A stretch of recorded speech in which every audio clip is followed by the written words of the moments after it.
4 salesmen were rushing through O'Hare Airport late to make a plane when they inadvertently knocked over a tray, a cart of a woman selling apples.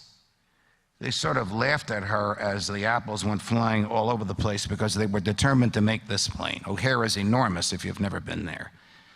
About a quarter of a mile from where this event occurred, still not at the gate, one of them had misgivings.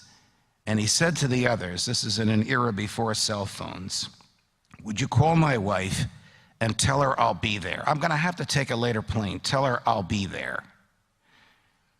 He ran back to help the young woman that was selling the apples to pick them up. The apples were all over the place. After about 10 seconds with her, he realized she was blind. She was on her hands and knees picking up these smashed apples. She said to him, "Are you Jesus Christ?" And he said, "No, far from it. Why do you ask me that?"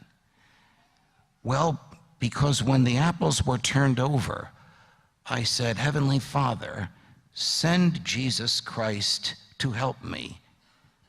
And then I heard a voice saying, 'Tell her I'll be right there.' And it was your voice. Are you sure you're not Jesus Christ?"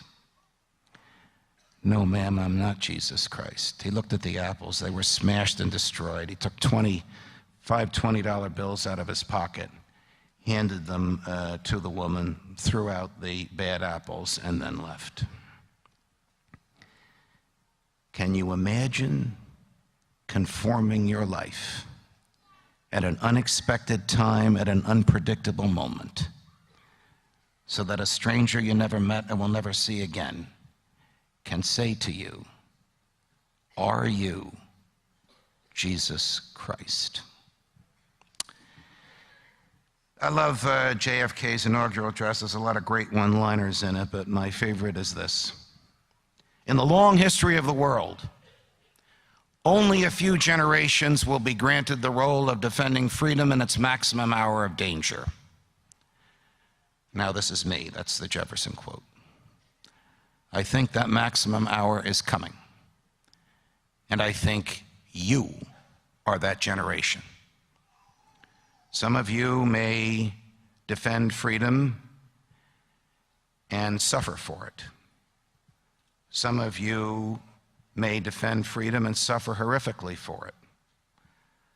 I defend freedom every day. I'm 66 years old. I expect that when I die, I will die in my bed, surrounded by those who love me.